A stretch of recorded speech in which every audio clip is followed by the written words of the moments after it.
Okay, let's continue. So Dr. Sproul tells us another term for monotheism is the word monarchianism. All right, now not to be confused with some of the other monarchical and things like that. We'll get down into this a little later on because some of this gets a little technical, but I'm trying to make it non-technical for you. So Dr. Sproul reminds us that monotheism is the same as monarchianism, meaning that the God of the Bible is a monarch. Now, we've heard this term before. Dr. Sproul reminds us, monarch comes from a Greek word that has a prefix and a root. The prefix mono means one or single. Most of us already know that. The root word arche in the Greek means beginning or chief or ruler, right? Thus, monarche, monarch. We hear of archbishops. Hear the word arch, arch or arch.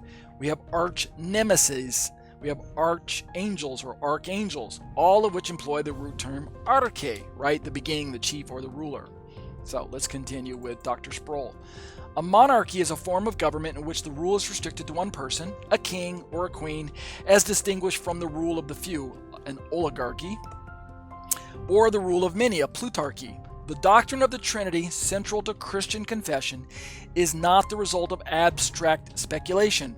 Rather, it is the result of the Church's reflection on the teaching of the Bible with respect to the doctrine of the Trinity, or what we call, or what Dr. Sproul calls, Triune Monarchy.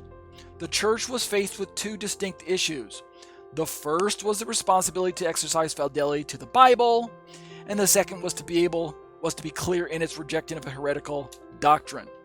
And we'll continue to look at this next week. But for now, I just want to whet your appetite with that particular concept, that early on, the Church, who had already affirmed the monotheistic or the monarchianistic view that there was only one God, suddenly when Jesus declared himself to be one with the Father, and he demonstrated by his miracles and by his actions and things like that, that he was in fact very God veiled in flesh, well then suddenly the early church, the early first century church leaders had to figure out how to reconcile the monarchical view of the monotheistic view that God is one, like Israel had declared in the Shema, and yet at the same time, how is Yeshua plugged into that? How do we bring Yeshua into the Shema?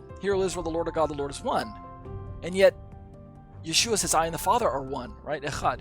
How do we fit Yeshua into that passage? That was the challenge that they faced. And we have to do this in such a way that we're still affirming the oneness of God, but at the same time, we're not guilty of describing more than one God like the heresy does. Like, are we describing three gods? Or at the very least two, right? First, we have to deal with God and Yeshua. Are we talking about a second God?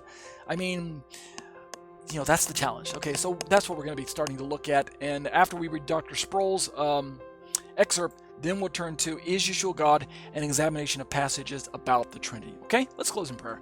Abba bless you.